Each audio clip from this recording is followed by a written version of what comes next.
Great. Okay, we're recording.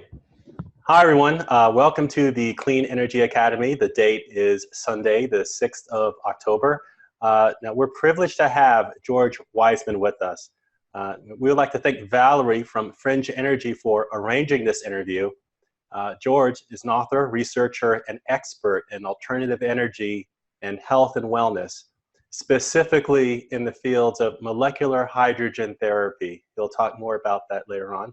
Now, I've been a longtime follower of George's work on his website, eagleresearch.com. And I've always been impressed with his innovative work over the years. But today we're especially interested in his most recent development of his hydrogen therapy device that we'll discuss later in the live call. It has huge implications in healing, if not entirely reversing, ailments that many of us are suffering from. George, welcome. It's an honor having you on, and please tell the audience a little bit about your background and who you are. Okay, I grew up on a cattle ranch, and we didn't have any electricity or running water or indoor plumbing or anything. It was quite rural. And when I boarded out in town, we had a little country school that went to grade 10. And then when I boarded out in town to go to grade 11 and 12, I stayed at a person's house that had indoor plumbing and electricity and everything, which was quite interesting and nice. And I decided I'd never want to be without that again. So when it came time for me to start thinking of girls, I realized I wasn't a very rich man, and girls seemed to pay attention to people who had more money than I did. And so I thought, well, there's two different ways I could go. I could be an inventor or a prospector. I could probably figure out something along those lines. So I tried prospecting for a little while, and it was a lot of hard work. So I turned to the inventing, and I eventually actually got something, and that was in the fuel saver industry. And one of the trades that I've accumulated over the years is automotive technician.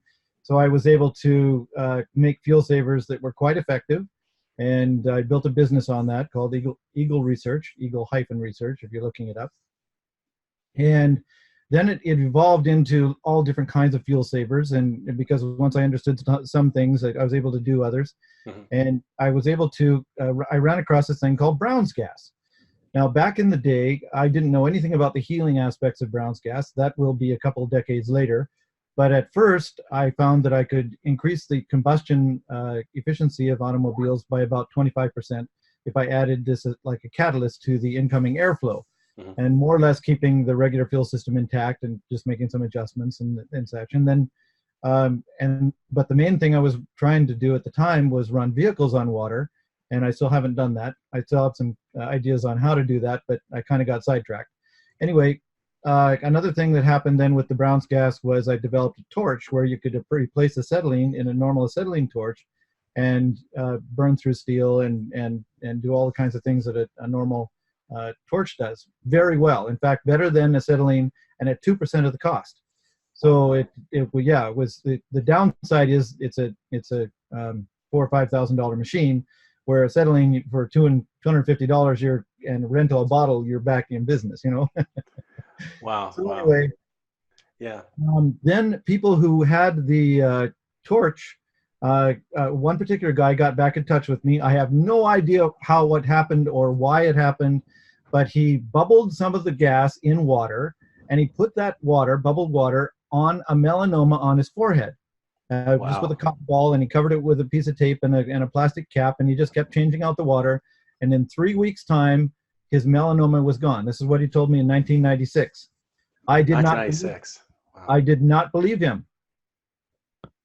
I had no idea the healthfulness of the gas or anything, so I didn't believe him. Yeah.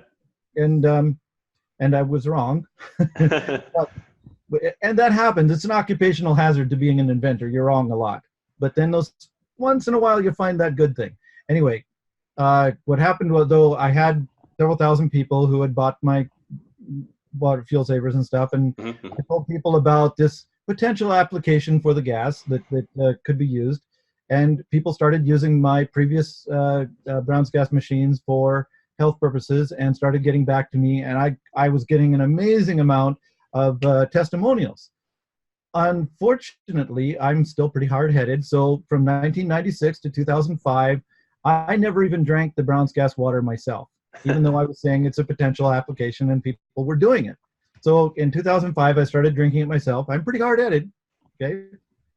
And from 2005 to present, I have never gotten sick again. I've gotten a sniffle, but I've never had the flu or cold or anything like that. Wow, wow. Yes, and so by 2007, I was pretty convinced that it was a healthful thing to do, and I started making what I called the ER50 electrolyzers, which is tabletop Brown's gas electrolyzer or designed for health purposes, but just for the drinking of the water. Then people started asking me, how about inhaling the gas? Now, this was back in 2007, you know, and this was way before anybody was really realizing hydrogen for health or anything like that.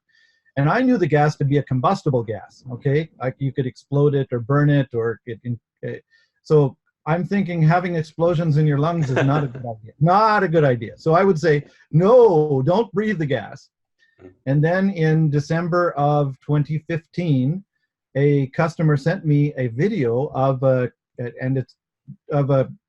hydrogen bar over in Korea where they were actually sitting in a row and they had their little Brown's gas machines and they were inhaling the gas with cannulas similar to like this one that I have here next to my computer that I breathe the gas with when I'm sitting at my computer.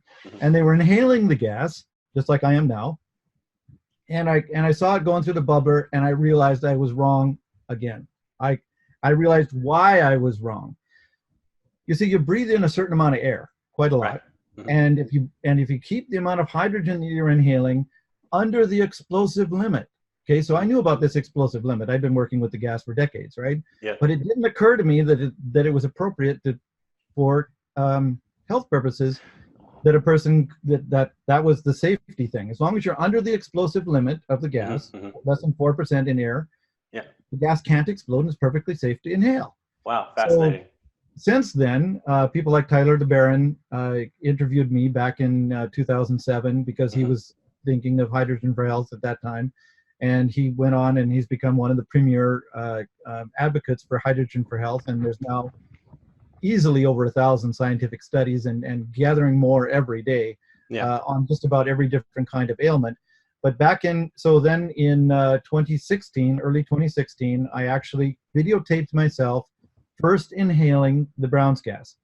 I was kind of busy at that time when I first learned about it in 2015 of December because my wife was on her last legs dying at that time from severe lupus, which it turns out is one of the reasons why I'm so passionate about helping people get well. Yeah. Because in 2016, I started inhaling the gas, and by mid-2016, I developed the AquaCure machine, which is much more advanced. It's like the Ford F-150 to a Model T, as opposed. Yep. It's still not a Lamborghini or anything because I'm trying to keep the price down for the average consumer. So anyway, it wasn't too long after I'd said about inhaling the gas, and this was actually still with an ER50 machine that this happened. A woman who had lupus reported in 3 weeks' time her lupus symptoms were gone. That is amazing. Wow. And my wife had battled the lupus for 10 years. And the last 3 years of her life, it was so bad, her organs were failing and she was so weak, she couldn't even roll over in bed without assistance. So I became her 24/7 caretaker. So I pretty much lost my business and everything and what have you because I couldn't work and care for her at the same time. Yeah. So after she passed in March of 2016, I dived back into my work as soon as I could breathe again a little bit and started doing this. And then it was a severe blow on my heart again when the very thing that I'd been experimenting with since 1986, I was one of the worldwide experts in, that God had given me the clues in 1996 would have made this woman healthy, and I still have her with me today. Wow. So that is why I am very passionate at making sure that other people don't go through this severe thing that happens with the with all these ailments that are out there. Like it has to come back to hydrogen. We're 62% hydrogen by volume. Yes. And 24% oxygen, and 12% carbon, and 2% everything else. So our most important macronutrient is the hydrogen, and people just haven't had any clue about it. No, Yeah. of course, I didn't either, and I just have been learning since. So what I am is an expert in building electrolyzers, building and optimizing electrolyzers, Brown's gas electrolyzers in specific, or what's also known as hydroxy or HHO. So that's the story about that question. Well, you've really encapsulated your experience, and again, we really appreciate you for what you've been doing with your developments, and yeah, and we see your heart in the work that you've done. I've been following the work since you've been doing the electrolyzer stuff on Eagle Research. I mean, for at least 15 years or so. I'm one of these younger, I guess, enthusiasts that have been following, seeing, and just trying. When I was much younger, I wanted to get involved, and it was websites like yours and the knowledge that you shared through your publications, with the brochures and stuff that you were selling at the time, that got me interested, and like especially in the electronics aspect. I find it very interesting that you came at this from a mechanical automotive trade skill set, and that's what got you going into the fuel efficiency thing. I do find it interesting that machines consuming fuel, there's a parallel with that and how human beings are almost, especially with hydrogen, consuming this, if similar, if not the same fuel for our bodies. There's this thing with this alternative or free energy with in addition to, how our bodies function more efficiently. And so I'm going to try to step us back and kind of walk forward from when you went from this transition into alternative energy. So we're going to touch on that a bit because we are a Clean Energy Academy, and we see some parallels with, interesting enough, cures for the body, treatments for the body, and alternative clean energy, abundant energy. And so I'm going to start by saying, like we already said what were some of the defining events that got you interested in alternative energy, fuel savers to begin with. Now, as far as I know that your path has taken you on this road, and for that, this is why we're talking, especially with your AquaCure technology that we're going to be talking about more. But just to briefly touch on the alternative energy side, are there any particular projects or trends that you see in alternative energy that you think looks promising? Whether it's hydrogen generators or solid state, is there anything that kind of piques your interest in that realm? Yeah, there's a lot that piques my interest. First of all, there's ways of increasing efficiency in of systems that exist now, like my capacitive battery charger charges a battery twice as fast with half of the electricity that a normal inductive charger does. Wow. Just to say, there's a bunch of things that can increase efficiency. Mm-hmm. I think that there are several inventors over the decades that have shown that there is an effect. We're talking about Edwin Gray, Joseph Newman, and Bedini, and a few like that have shown that there's a collapsing magnetic effect that can be used to generate electricity. It's like you use a very small amount of electricity to create a vortex field in space, and then you just stop that electricity and the vortex field collapses. And you can gain more energy from that collapse than it takes to make the effect. So you can spin this up and then gather it. So there seems to be several inventors that have figured out how to do that in various ways, and I'd like to get back into that research. Mm-hmm. There's a lot of heat ones, like even Tesla back in the day figured out a heat where you could generate energy from just the heat, ambient heat in the air. Wow. I've got something similar to that I'm building in my own home right now. Mm-hmm. I finally have a home that I can do it in. And so when I'm done with that, it'll just take heat from the air. And in this case, I have a solar assist heat pump. So there's solar panels on the roof that are facing the sun. And when the sun's rays are shining on them, even in the wintertime, it's gathering the solar energy and storing it as heat. And then I can turn that heat into electricity. Wow. So there's ways using low temperature phase change. Mm-hmm. So there's ways that that can be done, and that follows somewhat to Tesla's technology. Mm-hmm. Tesla's like a hero inventor of mine. If a person's going to Yeah, say it. absolutely. Yeah. And then another one that's interesting, based back kind of getting into the Brown's gas technology, is something that Al Throckmorton calls the Lord's pump. Okay. And I'm not sure why he called it the Lord's pump, except he's a very Christian man, and he's trying to make a pump that can pump water in third world countries for people who don't have water. Mm-hmm. So the idea is that it's a pistonless pump, and the way that that works is that when you have an explosion, after an explosion, there's usually a vacuum. Okay. And the vacuum sucks water in from one side through a check valve into this cylinder that's up and down. So the water is filling the cylinder, and then as the water's coming in, you're also putting in a fuel at the top, say you have a spark plug. And then when the water level gets to a certain point, you ignite the fuel, and it pushes pressure on that water that's in there, which can go this way because there's a check valve, but another pipe going out this way has a check valve, and so it pushes that pressure down and pushes the water out that way. Wow. So you're burning the fuel to do that. And if you combine 3 different technologies, like Aaron Murakami's plasma ignition system, which means a very large spark with a tiny amount of electricity, cold fog system, so that you can actually essentially burn water. It's in this liquid form, and Brown's gas, which acts like a catalyst to do the difference.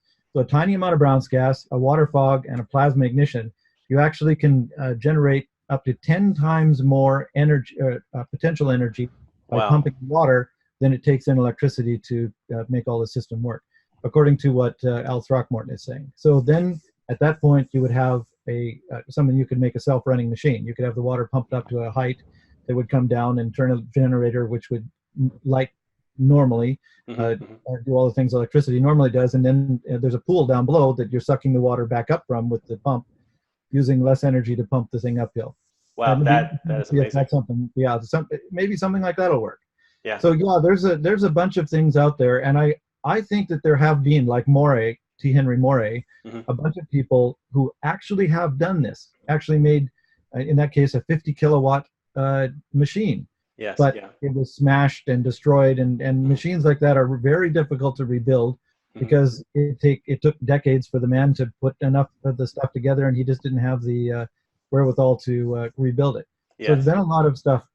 But then getting on to more of the modern science thing, thorium is a huge, if they took the nuclear industry and just went to thorium instead of various uranium and plutonium and stuff, thorium is very easy to work with, and very not doesn't leave so much of the waste. Is that right? Yeah. And it's still got hundreds of years that it can do, and you could put a thorium powered reactor in a car, and it would never require fuel again, and as long as it ran. And they do make like magnetic bearings and things, so vehicles could get 1 million miles to a use and never even have to use fossil fuels.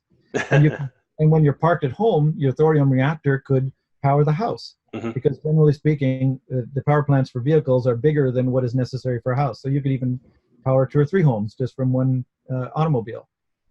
It's stuff like that. The technology exists to do amazing things, but it's just not used because it's not profitable. It's So it's kind of left to us DIY developers to actually come up with a solution and share it among other people. And that's where it will come from. Yeah. And quite frankly, that's what'll happen, and it'll have to be people who don't have the greedy thing, because that's what they use to suppress all these ones. Because I think it's been done several times. Yes, I'm not been smart enough to do it yet, but I've been gathering information and standing on the shoulders of giants. And yeah, absolutely. Wow. So the people that share are the people that help others grow, and then what'll happen is a whole bunch of people will be able to do it, and then it won't be able to be stopped. It'll become just commonplace. Yeah. That's just brilliant. So so we're going to go into talking about now.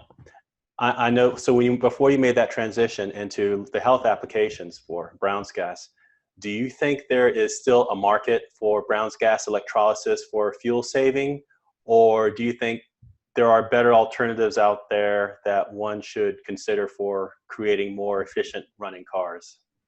Both. Okay. If we're going to continue with the fossil fuel, you Mhm. should definitely be using both the Brown's gas and water injection because first of all, fossil fuel requires a moisture to burn. Okay. Most mechanics and a lot of drivers know that when the dew starts to fall out of the air in the evening, their vehicle suddenly runs smoother. It's because it's getting a little more water moisture in the air. So every vehicle should have at least a simple water injection system. And then when you add the Brown's gas, then you're getting into that thing where we were just talking about with the Lord's pump, where you have some water droplets and you have the Oh, yes. and stuff. And all those things together make the fuel combustion much more efficient. So all of a sudden you're cutting your fuel consumption in half. Okay. So you can immediately stop the emissions that are going off for global warming and whatever, and pollution and what have you, by half. So if you're going to continue to use fossil fuel, which in any case there would be an interim period, then absolutely that would have to happen. And then if a person goes off into hydrogen fuels or the which there are engines like the Bork engine and stuff that can run on hydrogen fuel quite nicely. If you evolve into that, well, then you don't need the electrolysis so much. Right. But there are but also if you're going to be with the fossil fuels, you should burn it efficiently. And one of the ways to do that is to turn the fuel completely into a vapor before it burns, because only vapor fuel burns, hydrocarbon fuels. So the liquid fuel, it's like a candle. Okay, you put the candle, it's a solid paraffin, and when the flame is burning, it makes a little pool of liquid, but that little pool of liquid does not burn. It does not explode. It does not anything. It just runs up the wick with and when the heat turns that liquid to a vapor, then the vapor burns. So that it's the same with any other hydrocarbon fuel. It has to be mixed it has to be vapor and mixed with oxygen before it can burn. So if you do that before it goes into the engine, then the engine can burn very efficiently, and you can get up to 10 times the fuel economy. 10 times. That's impressive. So these are the kinds of things that should be done and aren't done, and the technology isn't new. I found fuel savers that worked on this principle of vaporizing the fuel. In fact, one of them was made by Benz of Mercedes-Benz back in the 1800s. Wow. And it was never put on the vehicles because it's more profitable to burn the fuel. Make the vehicles burn as much fuel as possible, which comes from one of my pet peeves, which is called a catalytic converter. Because I have this, I just have this idea. I have this idea that it's better to burn the fuel in the engine rather than in the exhaust system. I just think that it'll propel the car better. That seems to make sense. Well, that's amazing. So now we're going to get into more of the health aspects. You already answered one of the questions about when you first realized there's a connection with HHO or Brown's gas and hydrogen health treatments. Based on the feedback from your customers when you're developing the fuel savers. So I'm just going to go ahead and get into the next question. And by the way, you look great. Your complexion, everything. You look great. As I looked at some of the earlier footage, a couple of years back, and you just look fantastic. Thank you. Look like you've gained you've lost a couple of years, and you're looking great. So what are the benefits of hydrogen treatment, and what has it done for you? Okay, good question. I actually have a list here because I forget. I'll just say in a preliminary thing. When I started inhaling the gas, I did so just to prove that it was safe. I didn't do it because I thought I was sick. I didn't know all the things. It was just normal. So as I'm listing off this litany here, just remember that I didn't really think I was sick. I thought I was healthy, and this is just normal aging and that sort of thing. So we'll go to here. Start up this program, open this document. There you go. And go to this spot. So here we go. My personal to-date rejuvenation. Okay, so as of this time, I'm nearly 61 years old. I now look like I did when I was 45, because you can look at previous pictures and you can see. In fact, if you look at my YouTube channel, you'll see what I looked like when I was 45. You can, because the main screen where I'm kind of looking upward like that is me at 45. Mm-hmm. So, and also I have to say, in addition to this list, the Brown's gas really saved my life in one way, in two ways. First of all, it gave me a reason, something to do. Mm-hmm. Okay, because I didn't feel like doing anything. I pretty much, when my wife died, I pretty much lost the will to even breathe. It was bad. It was the worst thing I'd ever felt in my entire life, and I've had bones crushed and all kinds of things. I grew up on a cattle ranch. So but that was the worst. And grief, yeah, it can kill. I can definitely see that. You just stop wanting to live. Mm-hmm. And it's not like you wanted to kill yourself. You just have no interest in living. Mm-hmm. So it gave me an interest in living. But the other thing it did was it gave me my libido back. And I had not realized how little or whatever. And it got really embarrassing there for a while because I was interested in women. It was more invigorated. It's part, your body is part of that process, that healing process, just invigorated all aspects of you. Exactly. And I'm telling you, it's impossible to feel that you don't want to live anymore mm-hmm. if you are wanting sex all the time. It's just okay. So back to what's going on here. All right. So the first thing that disappeared was the psoriasis on my elbows, knees, and feet. Mm-hmm. I had thick peeling skin, and I grew up on a cattle ranch, so I had lots of calluses and stuff like that. So I just thought that was normal. I thought that was calluses, what have you.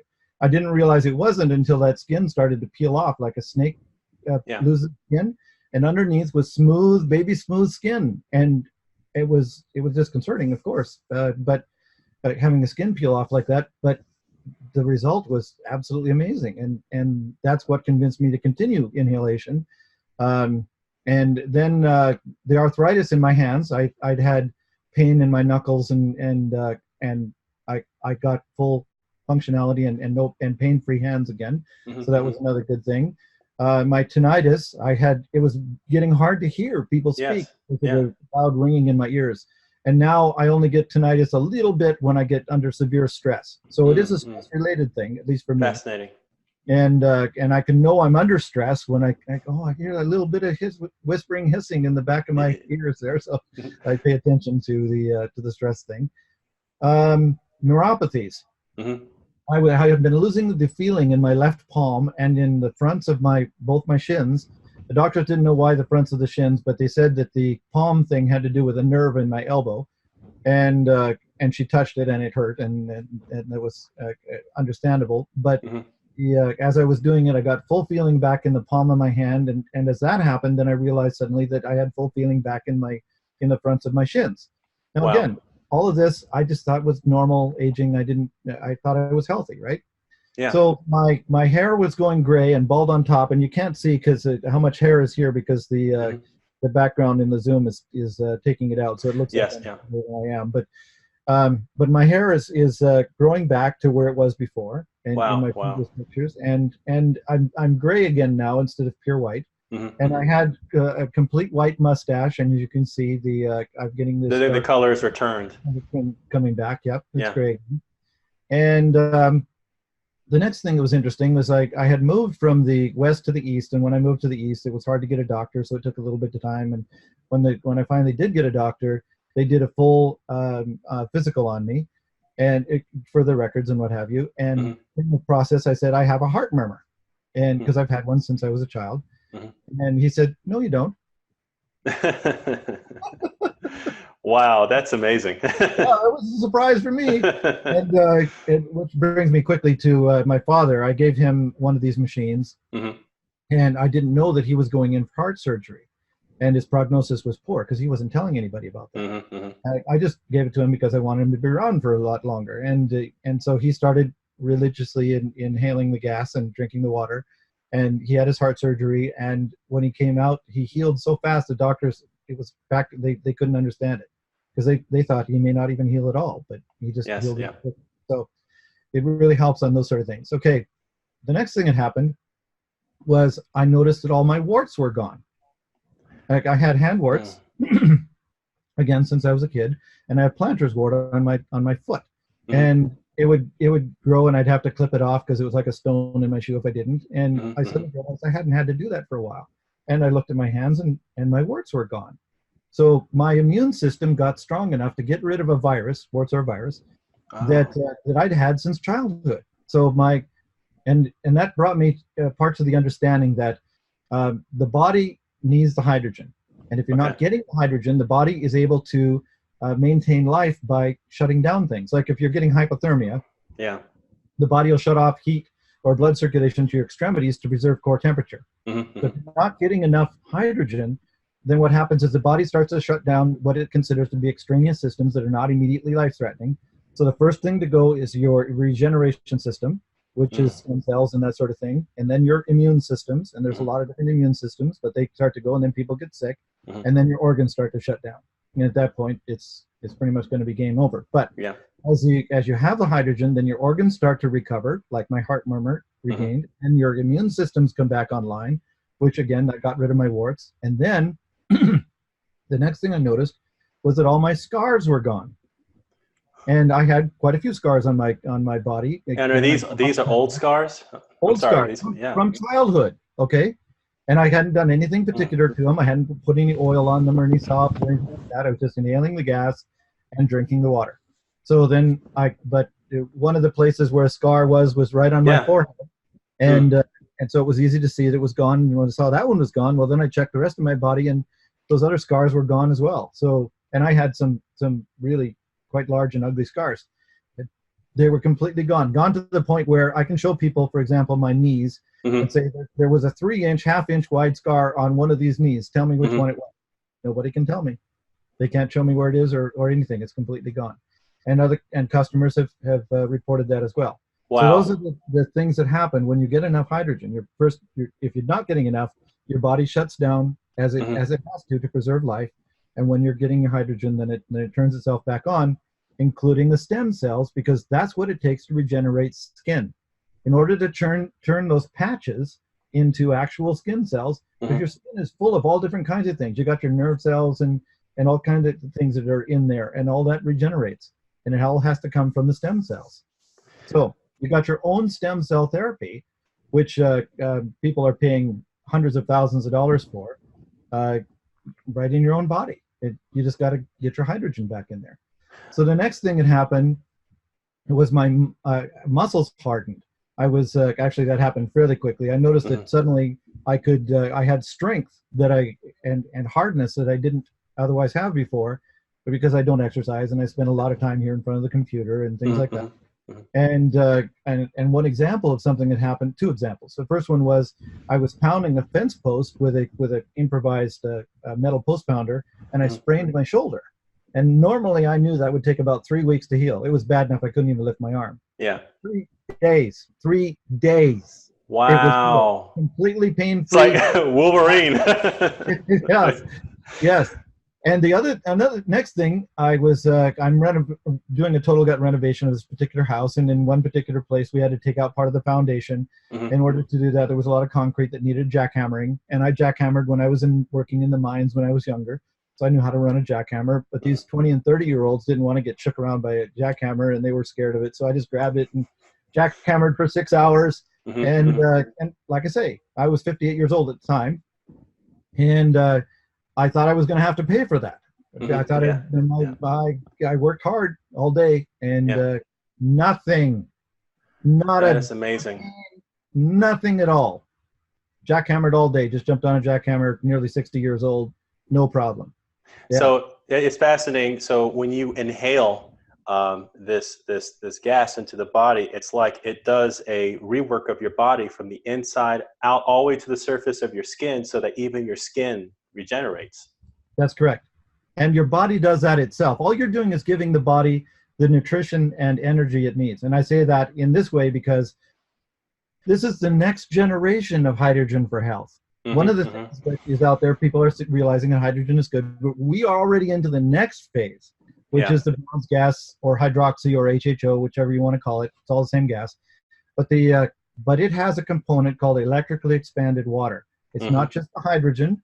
It's a component, 3 components in this gaseous mixture. You've got your hydrogen, your oxygen, and your electrically expanded water. The electrically expanded water is a plasma form of water. It's water that is not split into hydrogen and oxygen. It's still water, but it's soaked up enough energy, like a sponge soaks up water, until it became a gaseous form of water Mm-hmm. that is the fourth state of matter. Now, this Wow. isn't George Pollack's thing. That's a different thing. Mm-hmm. But this, so you in states of matter, you have your solid, which is ice. You have your liquid, which is what we call water. You have your vapor, which is called steam or water vapor. And then you have your plasma, which is the electrically expanded water. So you have this electron-rich form of water that you're inhaling or putting in the water to drink, and that goes into your blood. And that charges your blood with energy. And that energy is what you need to help rebuild your body. People who are ill or have been chronically dehydrated, as in lacking of hydrogen,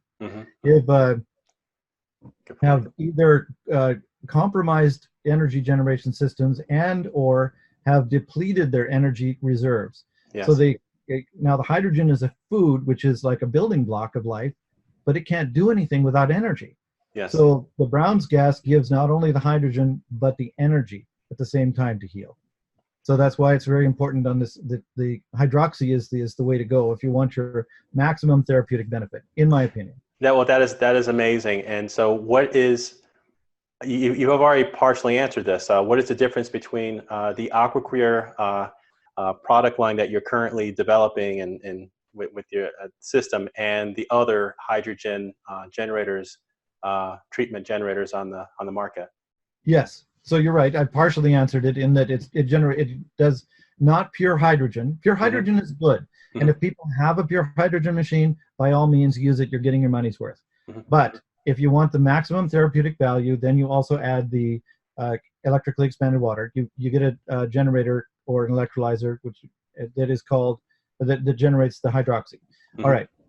Now, another difference with my machines over most of them out there, including ones that you can buy for $10,000, and unfortunately, there's ones that are even scams that are selling for $10,000. It's unfortunate. Wow. It's what happens. You get a new technology, and it looks like it's going to make money. People jump in just in that window of time. Yeah. So in any case, one of the main differences of my technology is that I design for safety. Safety first. I do not want to have a Hindenburg or Challenger, because both of those were hydrogen explosions. Okay, Yes. The Hindenburg wasn't an explosion, it was a burn, but nevertheless, it got a lot of publicity, and it pretty much stopped the airship industry in its tracks. Germany lost everything then. And then the next thing was the Challenger. It pretty much stopped the United States space industry. I mean, they're sending up astronauts with from other countries, using the U.S. astronauts are using other countries to get back to the space station and stuff because they stopped their own space program. Now they're gradually getting it started again and stuff, but for a while there, it was something because the Challenger, it was a hydrogen oxygen explosion that blew that up. And so I don't want to have ever anyone hurt with this technology. If it's in my power to do so, I want it to heal only. And therefore, I design the world's safest machines. Not only the safest, but the most therapeutic. Not only because of the most therapeutic gas, but because it supports all the different protocols the best of anything that's out there. Yeah. So currently there's 4 protocols. You can drink the water that's enhanced. You can inhale the gas. Yeah. You can use the water on your skin, like the guy did with the topically. Topically. By the way, that's been and that's with rashes and age spots and all kinds of things on the skin. Wow. And then you can use the gas on your skin, which is the people that are like bag and arm. And I have videos online where it's showing like carpal tunnel syndrome, where they have inflammation of the tendon sheath. Yes. The hydrogen goes right through the skin and takes care of that inflammation. In 10 minutes, it's gone. That is amazing. Carpal tunnel syndrome. And it doesn't come back unless the people continue doing whatever it was that caused it in the first place. Then eventually it comes back. It doesn't immediately come back. But you're completely healed the carpal tunnel syndrome in 10 minutes. It's completely mitigated. So that gives ideas of the various things that can be done with the gas. Now, I will say that when you inhale and when you drink, your body decides what it's going to do with the gas. Yeah. If you want to treat a particular place on your body, like a knee or an elbow or whatever, then you apply it topically because then you are deciding where the gas goes. So I just, Wow. Well, I mean, that's absolutely amazing. Now, we looked at the AC50, which is the current AquaCure model, And I think it's a great design. It's a simple design. And we like the simplicity of design.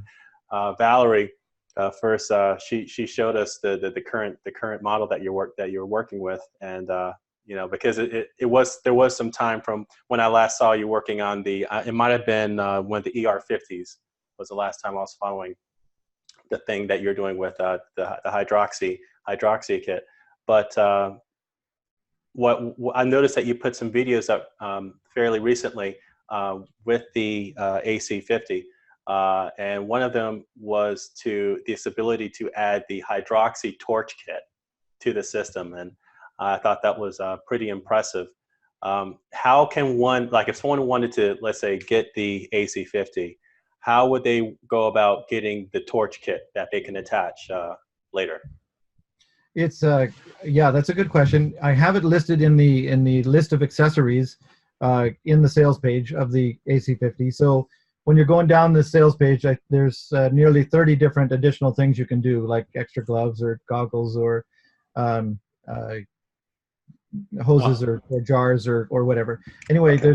so the torch kit is one of those things, and the sales page isn't set up to actually click on it and order it that way. You have to actually go to what's called the general purchase page and put a different item in the cart. So you put the AquaCure AC50 in the cart first, and then you calculate how many of the accessories you want. Make a list of those. And then as you're doing that, you calculate how much it is, and then you go over to the general purchase page and put that in your shopping cart, and then you put as many units in there as necessary. So that's how you buy a torch kit to go with the machine. Okay, well, that's amazing. Yeah, I mean, we've looked at when I was doing research for the show. Yeah, I was looking at what else is on the market. Some of the footage you shared, where in Asia they seem to be, as far as adopting it as one of a way of treatment, at least for like the health spas and wellness and in clinics, they're kind of further along in hydrogen treatment. But I don't think they have what your system has as far as hydroxy. Now, you don't have to go into details, but is the difference between normal electrolysis, which some of these machines are probably doing, or most of them, and your system, because of the amount of time you spent with this level of research, is it the circuitry that is breaking the water, the way it's breaking the water? Is it down to the electric circuitry that's making the difference? That's a really good question. There's a huge number of factors that go into electrolysis design and what you're going to do with it. The basic concept comes down to whether there's a membrane or not. Okay. If you have a membrane that's separating the electrodes, in this case we're going to call it the cathode, which is the negative, and the anode, which is positive. You have a membrane that's separating those two, then you're not going to get Brown's gas. You're going to get a hydrogen off your cathode and oxygen off the anode, and that's the traditional electrolysis, Faraday electrolysis, if you will, that has been done for a couple hundred years, and that is the normal. Okay. And even when they're using what's called SPE technology, solid polymer electrolyte, it essentially is a membrane.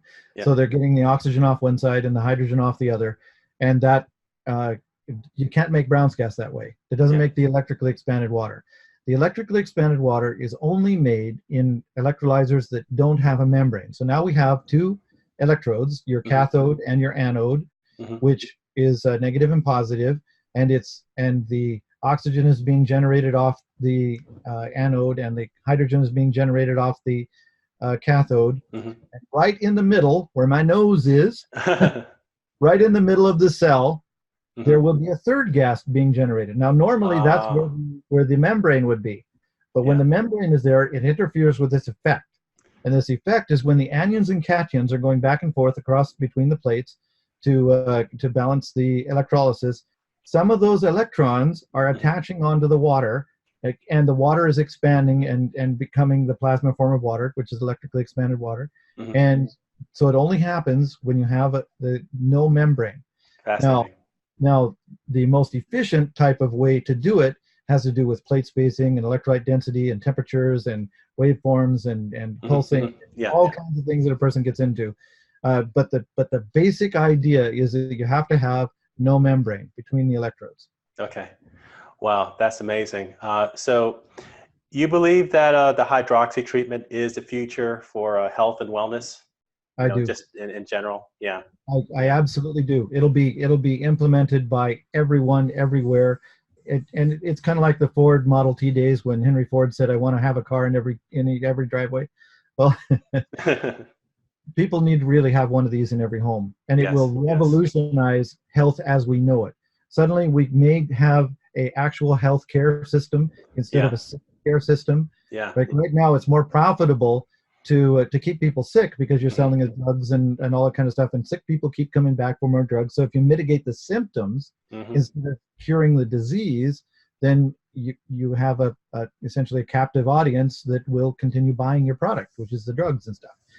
So this way, people just won't get sick, and then the doctors will be there for healing broken bones and maybe doing cosmetic surgery and things like that. The healthcare, the billions and billions that are spent on healthcare right now will be mitigated just by having one of these machines in every home. Wow. Well, I mean, I look forward to that day. I think this technology is amazing, and we look forward to being able to demonstrate a unit when we're able to do so. But I just think it's an amazing work that you've put into it. I mean, it looks like decades worth of research when you show off the system in your videos, in front of your customers and to see you at the conference, and it's just I'm really pleased to be doing this interview with you, and I think that the people who are on the live call and those who are going to watch this after the call, it's just we're amazed with what the technology can do and what it can bring. So, how can customers get in touch with you, George? They go to eagle-research.com. So eagle like the bird, and then a dash mark, and then research.com. And there's a contact page so that they can click on it and send me an email from there.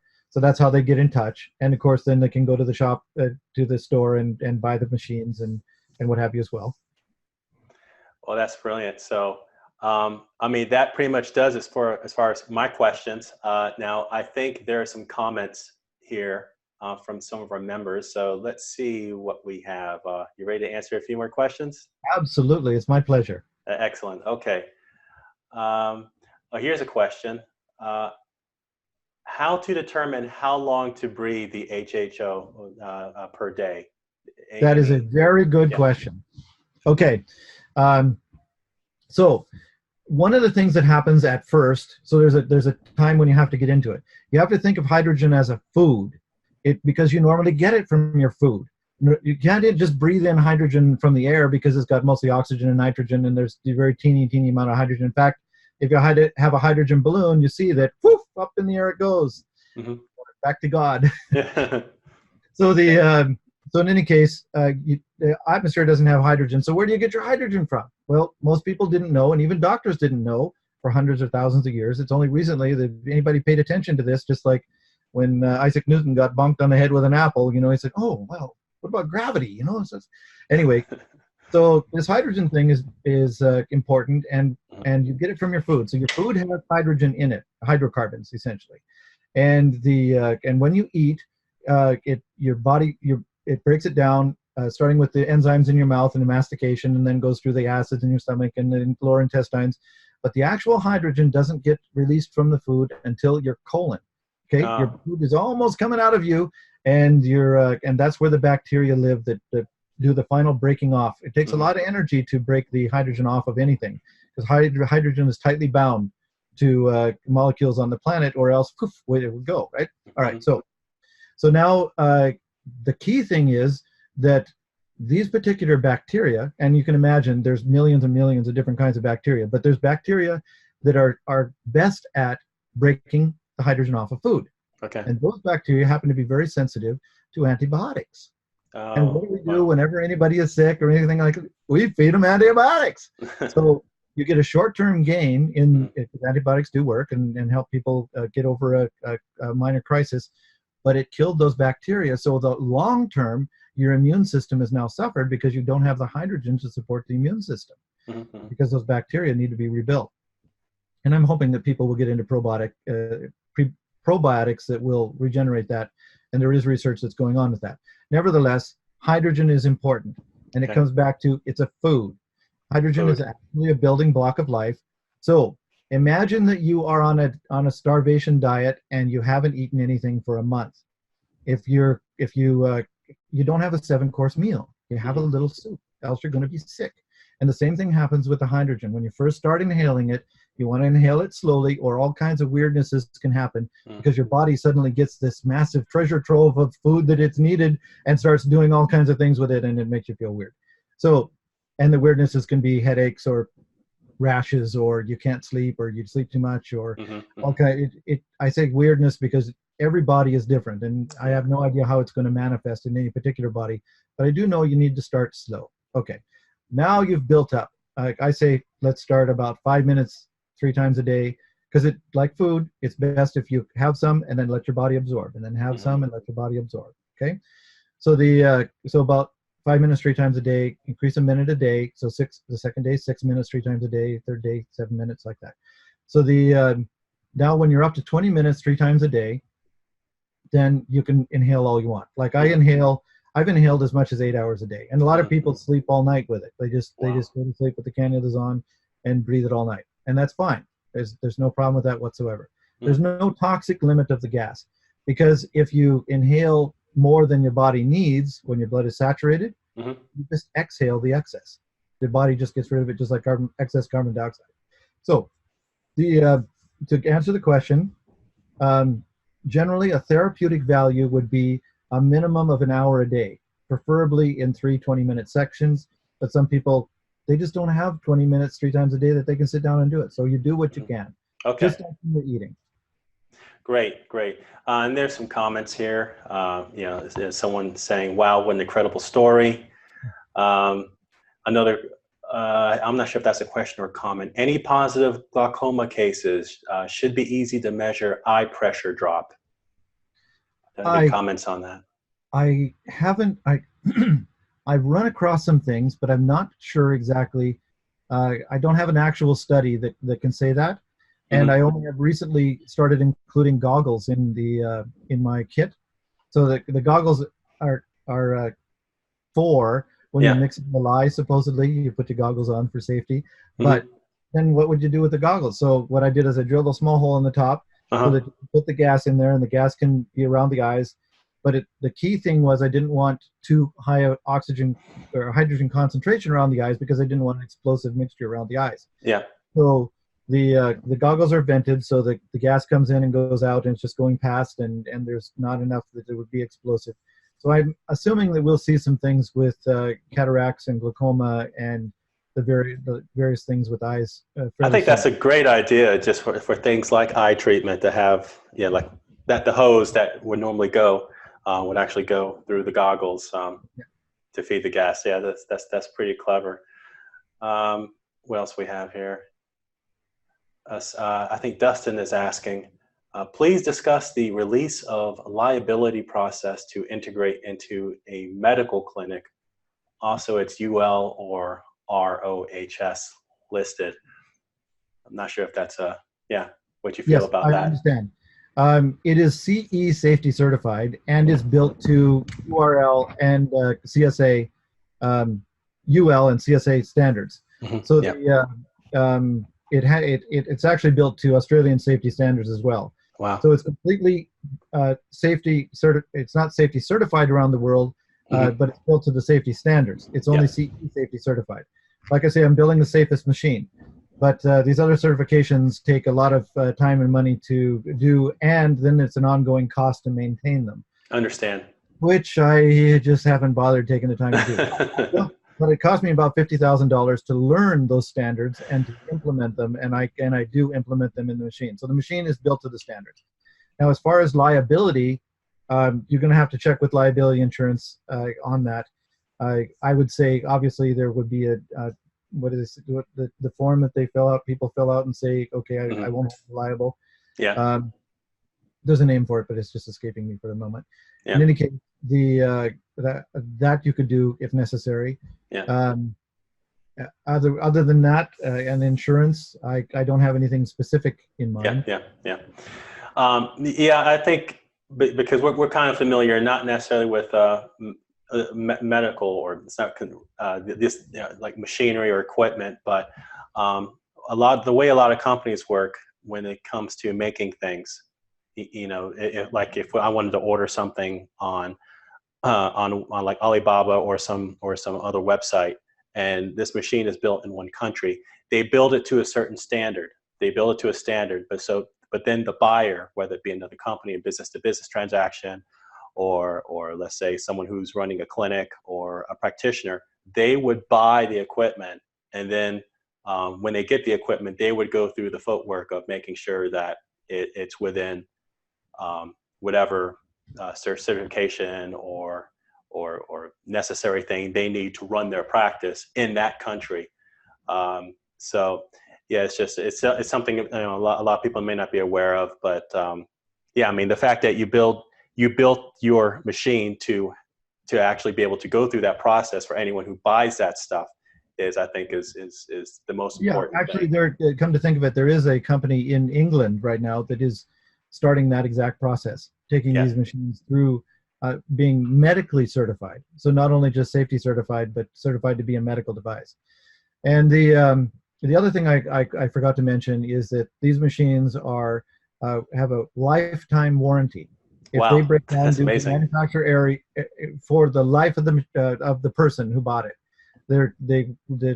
I will fix, repair, replace, whatever necessary. I build the machines to last.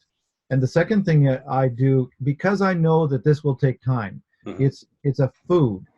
So I know that there may be some things that are immediately mitigated, like pain from arthritis or the psoriasis thing or carpal tunnel or something. But there's some things that just take time. Like I don't wear glasses anymore. Talking about the glaucoma thing, I didn't have glaucoma, but I wore glasses since I was 9 years old. And I still have some for close-up reading or stuff like that I have. But for the most part, 99.9% of the time, I don't wear glasses anymore, and I wore them all of my life. Wow. And I found I just didn't need them. My eyes had gotten better just from the inhalation. I didn't need it. So it comes back to my satisfaction guarantee. I have a 1 year, 100% satisfaction guarantee. Anybody that uses the machine, even up to a year, and decides it isn't going to be what they need or want or whatever, they can return it and get 100% of their money back. Well, that is an amazing warranty and guarantee, and thank you for sharing that. And also, you ship all over the world? Yes, all over the world. Wow, that is, and I think Clive just asked, and you just answered that you ship to England, or how easy is it to ship to England? You haven't had any problems? No, yeah, easy. That's very smooth. The hardest one has recently been India. There's been no problem with any other. But they've implemented a thing where they call it your Know Your Customer program. Oh, wow. So you actually have to get a utility bill that proves the customer lives at wherever it is you're shipping to, and a copy of their identification, government issued identification or password or something. Wow. Before, and include copies of that with the shipment, else the Indian government won't allow it in. Oh, wow. So the person on the other end might not ever receive it because they didn't provide the necessary documentation. That's tough. Wow. Yeah, that's weird. And it's recent. I've been shipping things around the world since the 80s, and I've never had any problem. Wow, amazing. So that's great. George, thank you so much for being on with us. It really is an honor. It's a pleasure to have you on, to finally speak to you. And I'm sure we'll have you on in the future as well if you're up for it. I am, and thank you. It was a pleasure, my pleasure. Now, hold on. I think now John had a question, and John asks. Yeah, and Justin has another question also that he messed up on top. On your site, there is a statement stating AC50 is not a device for human consumption. What certification will it take to make it permissible for human consumption?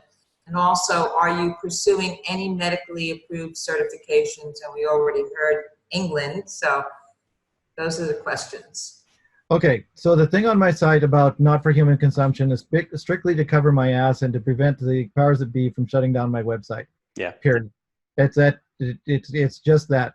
It's something like this medical disclaimer that you have to make that see your doctor. This is not intended for medical advice. I'm not giving medical advice and all this kind of things. That's just part of the what you have to say, or the powers that be won't allow it. And we'll put a disclaimer on the front of this video live call too. Yes, that's a good idea. Okay. Also, John asks, if you have an ER50, is it safe to use for this? I guess yes. Presumably, yeah, for the yes. treatment that you mentioned. Yes, it is. It doesn't have all of the safety certifications or the safety built-in safety features that the AquaCure does. It was what I had to start with. Yeah, and yeah. My actually my wife wouldn't allow the ER50 in the house because it looked like a science experiment and she didn't want it in with her nice things. So it's one of the things that she told me was, if you're ever going to sell this to the general public, you're going to have to put it in a case. So wow. I did finally put it in a case, and I added all these other features because we're talking about children, and we're talking yes. about invalids, and we're talking about people who are ignorant of electrolysis. Some of the stories I have, because people, in all honesty, they just don't know things, and so the machine has to not only take care of itself, it has to take care of the person. Good point. So the ER50 was made essentially from a kit. So the person who put it together knew what it was all about. Every nut and bolt and anything inside it was all put together. So it's fairly safe because the people know what's going on. But when people are just buying a machine and you're just adding water and you have this potentially explosive gas, it has to be able to take care of itself. Wow, that's great. Now, I know John asked another question. I think you might have already answered it. It's below the explosion concentrations, right? Yeah, you made the gas so that it comes out with so much mixture of oxygen so that it doesn't. Yes, and there is an additional point there in that the AquaCure does something that very few electrolyzers in the world do, and that is control the volume of gas coming out of the machine. So, and that's important, having to do with the explosive limit, and just reminded me, good question, thank you. And what happens is different sized people inhale different amounts of air. They have different sized lungs. Yeah. Straightforward. So when a very large person is inhaling air, you can have a larger volume of hydrogen going in and still be under that 4% limit. But if you put that same volume in lungs of a person with a lot smaller lungs, you'd suddenly be over the 4% limit. Wow. And so the children or small women or infants especially, you would be giving them a potentially explosive mixture. Wow. Now the mixture is perfectly safe as long as it doesn't explode. It's just this annoying explosive tendency that causes it. And the person doesn't ever want to exceed that explosive limit. You could probably get away with it for all of your life. Who knows? But there have been 5 instances that I know of where there have been explosions. And nobody hurt, but it does happen. And static electricity is enough to do it. So you get a potential difference, and touch the hose which has the gas, and it's capacitive reactions. Even though the spark itself didn't touch the gas, the capacitive reactance ignites the gas, and you can. Like you can touch a hose or a jar or whatever on it.